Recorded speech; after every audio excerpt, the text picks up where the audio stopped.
या बुजुर्ग पिताजी आपके इंतजार में बैठे हैं, आप देखना भी नहीं समझते जरूरी। एक कारण और भी है, आप उनके पास बैठते क्यों नहीं? जब भी बैठते हैं वो अपने ज़माने की कहानियाँ और दास्तां सुनाते हैं, खोल के बता रहे हैं सच्चाइयाँ। हमने देखा है अक्सर बुजुर्गों को कि वो अपने ज़माने की कहानियाँ, सच्चाइयाँ जिनसे प्रभावित हुए, वो एक बार नहीं, दो बार नहीं, शायद हज़ारों बार जब भी आप बैठेंगे उन्हें याद आ जाता है, वो सुनाते हैं। और आप कहते हैं इनके पास क्या बैठना, वही कहानियाँ हैं, जब बैठोगे तो बाबूजी ने वही सुनानी है।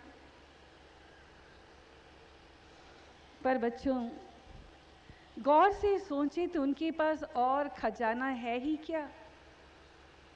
जो गुजरा हुआ कल है वो उसी को याद करते हैं, उसी में जीते हैं, और जब आप उनके पास बैठते हैं, जो उन्होंने एकत्र किया वही तो सुनाएंगे, वही अनुभव उनका है। आपको सुन लेना चाहिए सिर्फ उनके प्यार के लिए, उनकी खुशी के लिए। ये मत भूलिए कि कल आप पर भी ये दिन आएगा, हो सकता है आप आज कह रहे हैं कल आप भी ऐसे ही होंगे। हमें याद आता है जिनका हम जिक्र कर रहे हैं, एक भाभी जी थी, बुजुर्ग को भाभी जी कहते थे सब।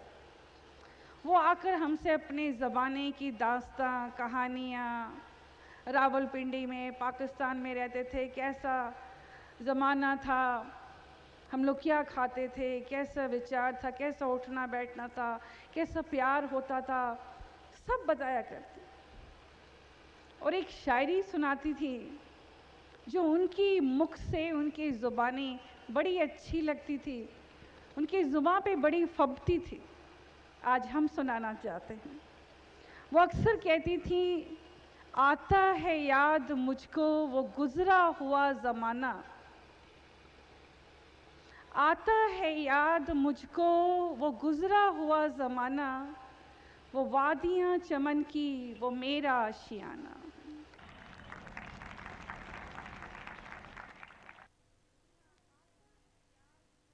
जी हाँ, आता है याद मुझको वो गुजरा हुआ ज़माना, वो वादियाँ चमन की वो मेरा आशियाना।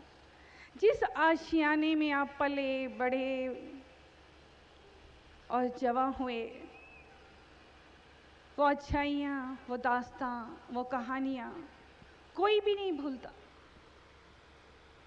ये ज़रूर है कि वो बन जाती है कहानियाँ, समय गुजर गया, वो भूत बन गया, आप वर्तमान में जीते हैं और बार बार उनकी कहानियाँ सुनकर आप तंग आ जाते।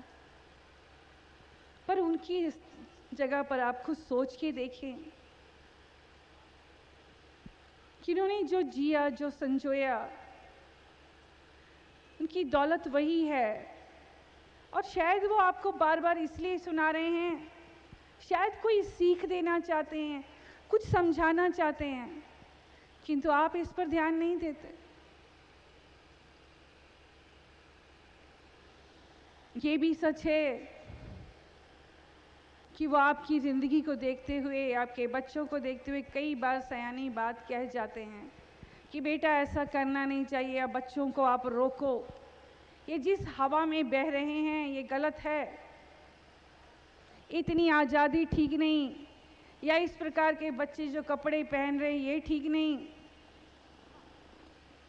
इतनी रात रात को बच्चे घर आते हैं, ऐसे आना ठीक नहीं। वो ज़रूर अपने अनुभव के आधार पर आपको शिक्षाएं देते हैं और आप कहते हैं कि पुरानी पुरानी बातों को आप छोड़ दीजिए, आप वही पुराने ज़माने में, अब ज़माना बदल गया। बच्चों, ज़माना कभी नहीं बदलता।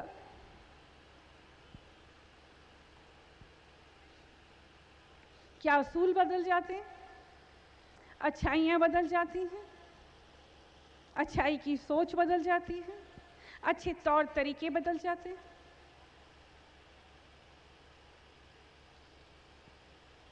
इंसान आज जिस हवा की ओर बह रहा है, उस पाश्चात्य हवा की ओर, एक दिन आता है जब सयाने की बात आपको समझ में आती कि उन्होंने हमसे कहा, हम ही नहीं समझ पाए, उनका टोकना हमें बुरा लग रहा था। कहते हैं सयाने का कहा और आंवले का खाया बाद में पता चलता है। सयाने लोग जो बात कह जाते हैं वो उस समय समझ में नहीं आती। जैसे आंवले को खाएं तो वो पहले थोड़ा कसैला लगता है, पर बाद में उसकी मिठास का पता लगता है कि वो कितनी फायदेमंद है। ऐसे ही हमारे घर के बुजुर्ग, हमारे माता पिता या सयाने दादा दादी अगर हमें कुछ कहते हैं तो वो हमारा भला चाहते हैं, वो हमारे अपने हैं, वो हमें अपने से ज़्यादा हमें प्यार करते हैं। हमारी मुस्कुराहट देखकर वो जिंदा रहते हैं। उनके पास जीने का अब सहारा ही क्या है। पर सच ये है कि ये सहारा भी छीन लिया जाता है। बहुत से लोग आते हैं, बुजुर्ग लोग आके हमसे कहते हैं, माता जी आप समझाइए, पोते पोतियों से बात करने की भी हमें परमिशन नहीं है। उन्हें सिखा दिया जाता है दादा दादी के पास मत बैठो, मत जाना। बच्चों, उनकी दास्तान, उनकी सोच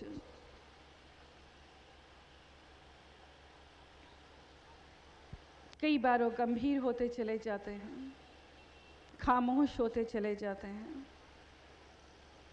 वो सब समझते हैं और इसी में बेहतरी समझते हैं कि अब हमारा समय नहीं रहा, हम मजबूर हैं, हमें 4 दिन जो काटने हैं वैसे काट लें।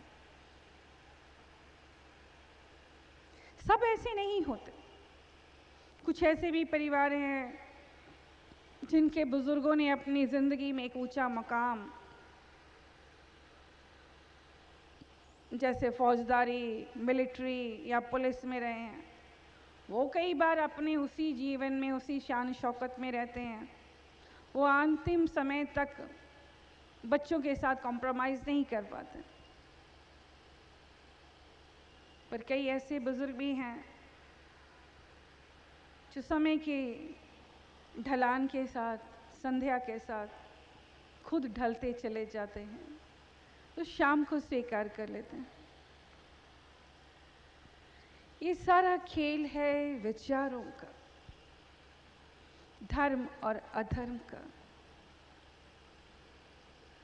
धर्म का ज्ञान हो जाए तो हम दूसरों को समझने वाले बनते हैं। फिर ये माता पिता कोई दूसरे नहीं है, आपके खुद के अपने हैं।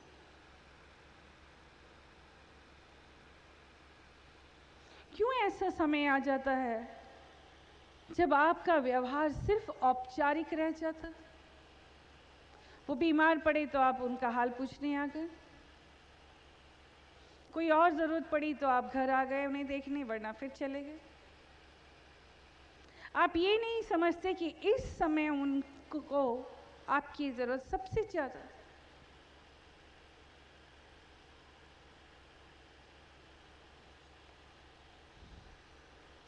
इस उम्र में रिश्तों की सच्चाई या रिश्तों की चोट बुजुर्गों को घायल करके रख देती है।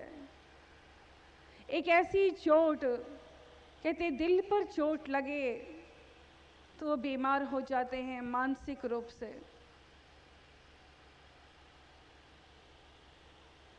शारीरिक रूप से भी होने लग जाते हैं, वो तो समय है उनका। हमें याद आ रहा है, हम वृद्ध आश्रम गए एक बार सूरत में। वैसे तो ऐसा कहते हुए भी बड़ी शर्मिंदगी लगती है कि हमारे मुल्क में आज वृद्धाश्रम हैं, इसकी ज़रूरत पड़ी। एक तो ये लोग शरीर से ही चोट खाए होते हैं, दूसरा रिश्तों की चोट भी नहीं मिलती। हम गए वहाँ, प्यार से उनसे बात की, उन्हें जल दिया, उनके पास बैठे, उनसे बातें की। और जब चलने का समय आया तो हमने देखा बालकों की तरह, बच्चों की तरह दोनों बाहें फैलाकर वो हमसे इल्तिजा कर रहे थे, प्रार्थना कर रहे थे कि आप मत जाइए, थोड़ी देर के लिए और रुक जाइए।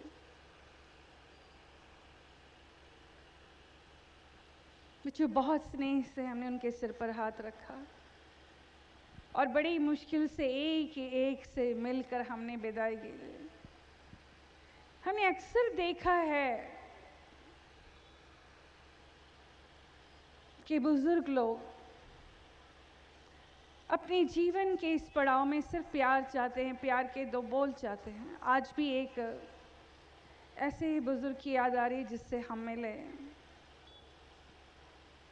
प्यार से सिर पर हाथ रखा हमने, प्यार से दो बोल बोले, उन्होंने आज हमें गले लगा लिया।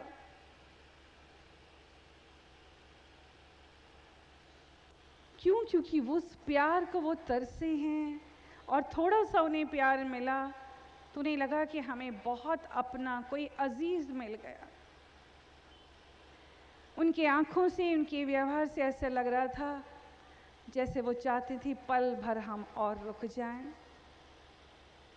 उनके पास ठहर जाएं। ये आज का सच। इस उम्र में सिर्फ उन्हें प्यार की चाहत होती है। उनके जज्बात को कोई समझे, उनके पास दो घड़ी कोई बैठ जाए, उनके दिल का हाल सुने, और उन्हें कोई चाहत नहीं होती। बच्चों, यह कहना चाहेंगे कि हमेशा इस बात का ध्यान रखें, वो आपके अपने हैं, आपकी तरफ से कोई कमी ना। वो बड़े हैं, अगर कुछ कह भी दे तो बुरा मत मानिए, आपके अपने हैं। माता पिता भी कुछ कह दें तो बच्चे क्या बुरा मान लेते हैं? आज आपके माता पिता यही हैं, अगर कुछ कह दिया तो बुरा मत मानिए, अपना कर्तव्य निभाइए। हर किसी ने बुजुर्ग होना है, हर किसी पर यह जीवन संध्या आएगी। जैसा आज आप करेंगे वैसा ही कल आपके बच्चे सीखेंगे, फिर वो भी आपके साथ वैसा ही व्यवहार करेंगे जैसा वो आज देखेंगे। इसलिए बच्चों को आदर्श दिखाइए कि आपके हृदय में बड़ों के लिए कितना मान, आदर, सम्मान है और आपको कर्तव्य निभाना आता है। बच्चों, अब आता है जीवन के इस पड़ाव में हमने देखा है हमारे यहाँ पर लोग पूजा पाठ एक नियम के रूप में करते हैं, बाकी ये छोड़ देते हैं कि पूजा पाठ जब हम गंगा स्नान कर लेंगे, सारी जिम्मेदारियों से मुक्त हो जाएंगे, तब ईश्वर की भक्ति करेंगे। यानी वृद्ध अवस्था में वो परमात्मा की भक्ति करना चाहते हैं, तीर्थ यात्राएं करना चाहते हैं। कई बार अपने परिवार वालों से, अपने बेटे से, अपनी बहू से कहते हैं हमारी इच्छा है, हम तीर्थ पर जाना चाहते हैं, और बेटा बहू उनकी बात को अनसुनी कर देते हैं। और कई घर में है बहुत कहने पर ले भी जाते हैं, भेज भी देते हैं उन्हें। पर प्रश्न ये उठता है कि जीवन का ये मोड़ जहाँ जीवन की शाम हो चुकी है, आप यात्रा क्या करेंगे? क्या अब आपको इतना साफ सुनाई देता है कि आप प्रवचन सुन सकें? गुरु की वाणी को सुन सकें और उसे अमल कर सकें? क्या अब इतना साफ दिखाई देता है कि सतगुरु के दर्शन करने जा सकें, तीर्थ यात्राओं के दर्शन कर सकें, मंदिरों के दर्शन कर सकें?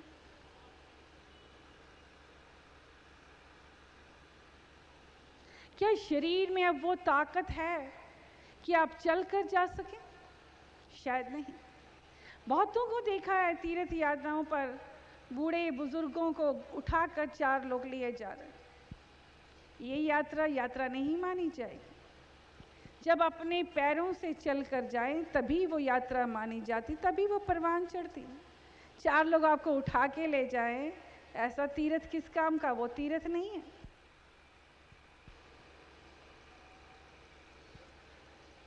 कहते हैं जीवन में जब से होश संभालें, परमात्मा की बंदगी करनी चाहिए। परिवार वालों को ही ऐसा माहौल देना चाहिए बच्चों को कि बचपन से ही आप परमात्मा की याद से जुड़ जाएं। इस उम्र में परमात्मा का क्या सिमरन करेंगे, क्या उस्तत करेंगे, क्या ध्यान लगाएंगे? ध्यान भी नहीं लगेगा। कई लोग माला फेरते रहते हैं, पाठ पढ़ते रहते हैं, गुटखा लेकर सारा सारा दिन बैठे रहते हैं, और गुटखा पढ़ते पढ़ते कभी पोते को आवाज़, कभी पोती को आवाज़, कभी बहू को आवाज़, देख कहीं गिर ना जाए, देखिए बाहर लुढ़क रहा है, देख कपड़े गंदे हो गए हैं। माना वो कर्तव्य करना है,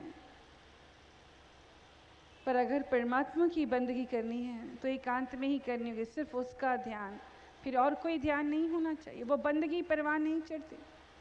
जहाँ उसकी बंदगी में खलल पड़ जाए, हम नीचे देखें, वो बंदगी नहीं।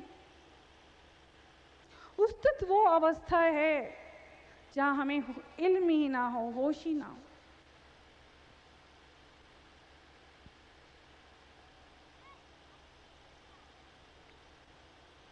कहते हैं कि ऐसे ही अपने आप को फकीर कहने वाला मालिक की याद में बैठा नमाज पढ़ रहा था।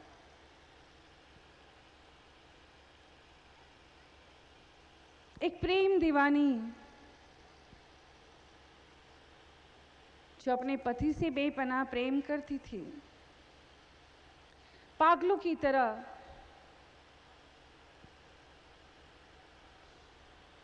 उसे ढूंढने निकली, बौराई हुई, और उस दीवानगी में उसे इल्म नहीं रहा। वो जाकर टकरा गई उस फकीर से जो नमाज पढ़ रहा। टकराई क्या, बस उसकी चटाई पर अभी पैर ही रखा था कि उसका ध्यान टूट गया। उसने कहा कि तुझे दिखता नहीं कि मैं नमाज पढ़ रहा हूं, परमात्मा के ध्यान में बैठा हूं, और तूने मेरी ही चटाई पर पैर रख दिया।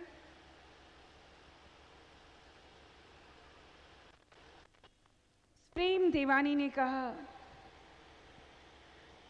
कि मैं तो अपने प्रेम में इस कदर दीवानी हूं अपने पति के कि मुझे सुध ही नहीं रही कि मैं कहाँ जा रही हूँ। मेरी तो आंखों में तस्वीर उसकी थी, और दीवानगी की हालत में मैंने चटाई पर पैर रख दिया। मैंने तो एक बंदे से प्रीत की, आप तो खुदा से प्रीत कर बैठे हैं। आपकी कैसी प्रीत है कि हमने चटाई पे पैर रख दिया तो आपका ध्यान टूट गया। हम उसके ध्यान में, हमें तो होश भी नहीं थी। बच्चे, दीवानगी की हद वो है कि हम इस कदर दीवाने उसके हो जाएं कि हमें खबर ही ना हो कि नीचे क्या हो रहा है हमारे इर्द गिर्द। इसलिए इस उम्र में कहा जाए तो बंदगी की नहीं जा सकती, संभव ही नहीं। अगर ध्यान लगाएंगे तो सारा जीवन जो खटिया है, परिवार, बच्चे, रिश्ते, नाते, वो शहर, वो गलियां, जहां जहां आप रहे, वो सब याद आता है अगर पाठ करने बैठे, क्योंकि वही संचित किया है आपने। और जो संचित किया है, जब ध्यान में बैठेंगे आपकी आंखों के सामने वही मंजर आएगा जो एकत्र किया। सारी जिंदगी बंदगी नहीं की, परमात्मा का नाम लिया नहीं। विरले हैं जो लेते हैं उनका चित्र बचपन से ही परमात्मा की प्रीत में लग जाता। वो अंतिम चरण जिस पर अब हम बोलने जा रहे हैं कि आपका ये शरीर आपका साथ छोड़ देता है। एक कथा है, एक व्यक्ति को स्वप्न आया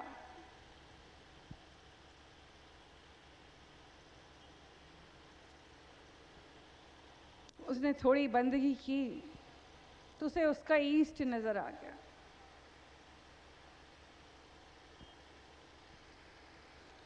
उन्होंने कहा कि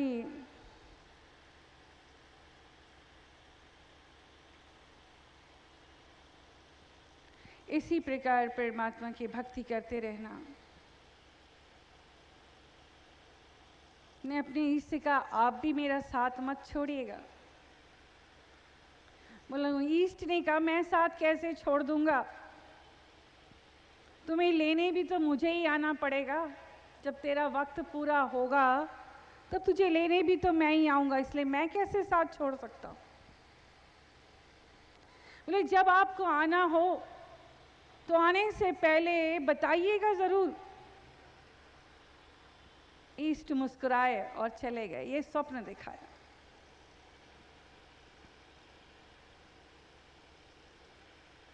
और फिर वो समय आया जब उसके जाने का। बोले, मैं तुम्हें लेने आया हूं। बोले, आपने तो कहा था कि आने से पहले बताऊंगा, कुछ बताया ही नहीं। और अब कह रहे हैं कि मैं तुम्हें लेने आया हूं।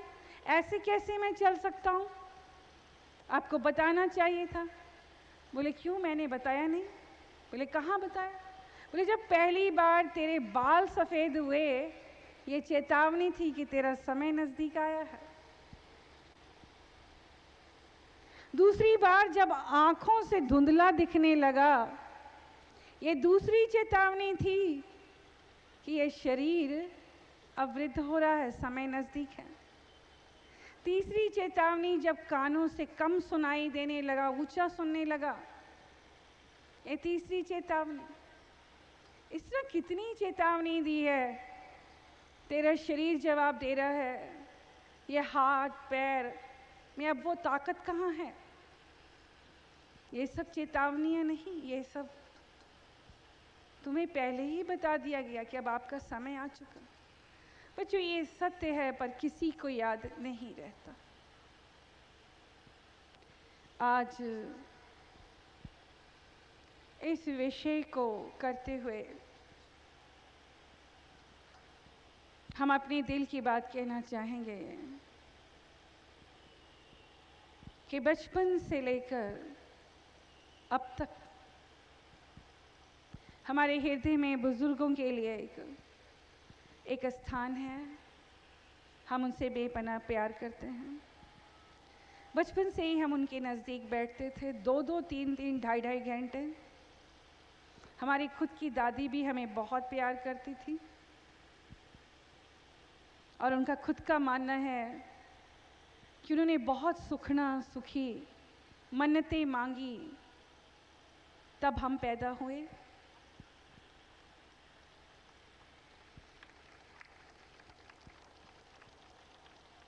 जी हाँ, हमारी दादी से हमारा बहुत प्यार था, दादी जी से, दादाजी से। बल्कि हमेशा ही हर बुजुर्ग को हम बहुत स्नेह, बहुत आदर, बहुत प्यार किया हमने, क्योंकि हमें एक लालच था। उनके पास बैठने से हमें धार्मिक कथाएं, धार्मिक शिक्षाएं, गुरुओं की साखियाँ सुनने को मिलती थी। कोई भी युवा लोग हमें ऐसी कहानियाँ नहीं सुनाते थे। अपने इसी लालच के कारण हम उनके पास घंटों बैठते थे। आज भी ऐसे बहुत से बुजुर्गवार हैं, शादी से पहले के भी और शादी के बाद के भी, जो वो कहते हैं, बताते हैं कि हम हैरत करते हैं, आप इतनी इतनी देर तक बस सिर्फ परमात्मा की बातें सुनते थे, आपको अच्छा लगता था इसलिए हम सुनाते थे। बच्चों, हमें ऐसा लगता है आज उन्हें करीब से देखकर बहुत प्यार आता है। ऐसा लगता है जैसे कहीं हमें भी उनका ऋण चुकता करना है। हाँ, अगर हम उनसे कहानियाँ ना सुनते, कथाएं ना सुनते, धार्मिक शिक्षाएं ना सुनते, आज हमें जो कुर्सी मिली है शायद उनमें उनका भी योगदान है। और हमने परमात्मा से प्रार्थना की। आज इस बात को कई साल हो चुके हैं और हमने देखा है कि यहाँ पर यूं तो सब पर दया होती है, सभी प्राप्त करते हैं, पर बुजुर्ग लोग, जिसे मेडिकल साइंस कहती है कि वृद्धावस्था एक रोग है जहाँ आप ठीक नहीं हो सकते, आपकी हड्डियाँ नहीं जुड़ सकती, आपकी आंखों में रोशनी नहीं आ सकती, आपके शरीर में अगर दर्द है तो वो ठीक नहीं हो सकता, आपको अगर कम सुनाई देता है तो आपके कान ठीक नहीं हो सकते। पर हम ये कहते हैं कि हमारे पास बहुत जल्दी, बहुत शीघ्र बुजुर्ग लोगों की आंखें ठीक हो जाती हैं, उन्हें दिखाई देने लग जाता है, उन्हें सुनाई देने लग जाता है, उनकी हड्डियां जुड़ जाती हैं, उनके हार्ट की बीमारियां ठीक हो जाती हैं, उनकी हड्डियों की बीमारियां ठीक हो जाती हैं, उनकी हड्डियां जुड़ जाती हैं। बस ये समझिए कि वो बहुत जल्दी युवा हो जाते हैं। और कहना चाहेंगे, हमें बहुत अच्छा लगता है, हमें बहुत सुख मिलता है। तो आज सबसे पहले इस जीवन संध्या के प्रवचन में, ये प्रवचन जो हमने सिर्फ अपने अजीज बुजुर्गों के लिए किया है, जिन्हें हम हृदय से आज भी बेपनाह प्यार करते हैं, और आज हमारी दुआओं में सबसे पहले आप लोग शामिल हैं। आप सबको माँ ये ढेर सारी दुआएं देती हैं, जितने भी बुजुर्गवार यहाँ बैठे हैं। आपके समस्त शारीरिक कष्ट दूर हो जाएंगे। एक बात और स्पष्ट कर दें, जो लोग हमारी इस बात पर यकीन करेंगे, आने वाले समय में आप सभी को इस धरती पर वृद्ध रोग नहीं होगा। उम्र बढ़ेगी पर ये शरीर जवाब नहीं देगा। आपको दिखाई देता, चलते फिरते ही शरीर जाएगा, आपको कोई बीमारी या रोग नहीं होगा, जिसे आप वृद्ध रोग कहते हैं कि शरीर ने साथ छोड़ दिया। जो जो संसार हमारी बात पर यकीन करेगा, यानी प्रभु की बात पर, उस परमात्मा की बात पर, आने वाले समय में इस धरती पर वृद्ध रोग जीवन की शाम नहीं होगी। चलते फिरते ही प्राणी संसार से जाएगा। तो बच्चों, अब सभी के लिए हम ढेर सारी शुभकामनाएं और आशीर्वाद देते हैं कि मालिक आप सबकी मनोकामनाएं पूर्ण करें। आपके समस्त शारीरिक, पारिवारिक, आर्थिक, सामाजिक और आपसे जुड़े हुए आपकी अनेकों मनोकामनाएं अवश्य पूर्ण होगी और शीघ्र से शीघ्र पूर्ण होंगी। बच्चों, अब माँ आप सबसे रुखसत चाहती हैं, पर बता दें हम कि अगले साल हम फिर आएंगे आप सबके बीच।